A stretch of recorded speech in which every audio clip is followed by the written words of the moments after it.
ഒരു പ്രത്യേക സമയത്ത് ഒരു ശബ്ദം ഞാൻ കേൾക്കാം, ഗുഡ് മോർണിംഗ് മിസ്റ്റർ നായർ.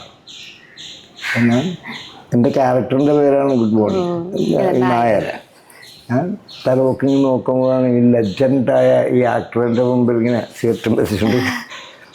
എനിക്കാണെങ്കിൽ അദ്ദേഹത്തോട് വലിയ താല്പര്യമുള്ള ഭയങ്കര ആരാധനയുള്ള നടനാണ്. രണ്ട് കാര്യമാണ്, ഒന്ന് സിനിമാ താരമാണ്, അദ്ദേഹവും തിയേറ്റർ പേഴ്സണാണ്, ഡ്രാമ ചെയ്യണം.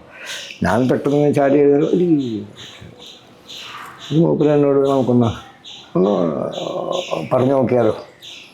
എനിക്കും ഒരു സിഗരറ്റൊക്കെ തന്നു. ഇരുന്നു ഞങ്ങൾ ഏകദേശം 1 മണിക്കൂറോളം പറഞ്ഞു.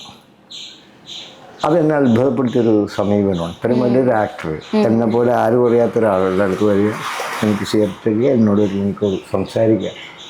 ശരിക്കും പറഞ്ഞാൽ അതിൽ ഒരു ബുദ്ധിയുണ്ട് കേട്ടോ, എനിക്കത് തിരിഞ്ഞു. കാരണം ഈ നസറുദ്ദീൻ ഷായെ പോലുള്ള ഇത്രയും വലിയ ആക്ടേഴ്സിൻ്റെ മുമ്പിൽ നിന്ന് അഭിനയിക്കുമ്പോൾ പുതുതായിട്ട് ചെല്ലുന്നവർക്കൊരു ടെൻഷൻ സ്വാഭാവികമാണ്. അപ്പം അത് ഇല്ലാതാക്കാൻ, അപ്പം എനിക്ക് തോന്നുന്നു എനിക്ക് മുമ്പ് ചെന്നവർക്ക് ചിലപ്പോൾ അത് പറ്റിയിട്ടുണ്ടാവും. അതില്ലാതാക്കാൻ മൂപ്പര് വന്നതാണ്. മൂപ്പര് വന്നത് എന്നെ സഹായിക്കാനാണ് എന്ന അല്ല, മൂപ്പര് ചെയ്യുന്ന സാധനത്തിന് പെർഫെക്ഷൻ കിട്ടണമെങ്കിൽ ഇപ്പുറത്ത് വെക്കുന്ന ആൾ കൊടുത്തും വാങ്ങട്ടെ. അപ്പം അങ്ങനെ 3 ദിവസത്തെ ഷൂട്ട് ഉണ്ടായിരുന്നു.